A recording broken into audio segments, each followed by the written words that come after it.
It had been 3 days since Jesus had died. Sad and scared, Jesus' followers huddled together in the upper room on Sunday night.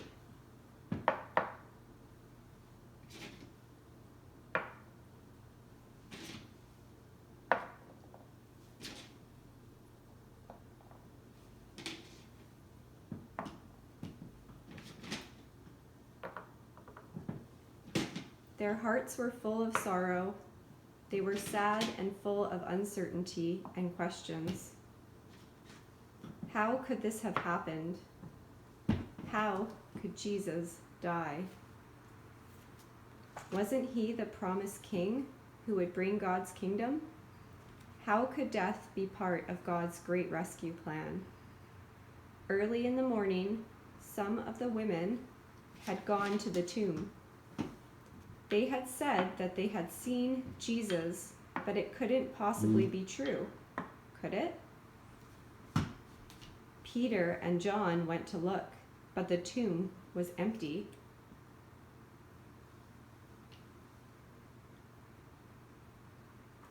What had happened to the body? They were confused and did not understand. Then suddenly there was a bang on the door.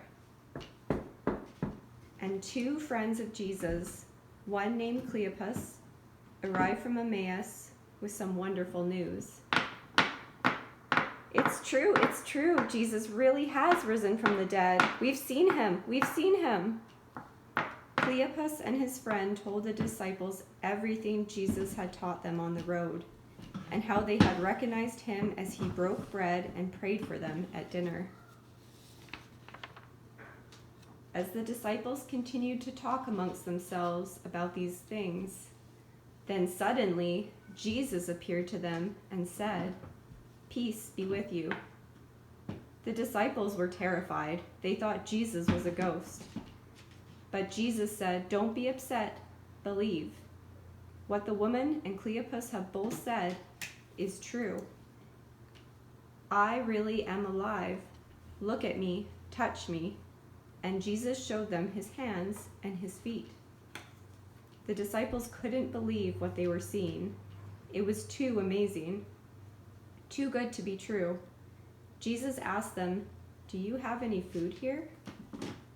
They gave him a piece of leftover fish they had cooked, and he took it and ate it right before their eyes. Then Jesus said, "Don't you remember all that I said while I was with you?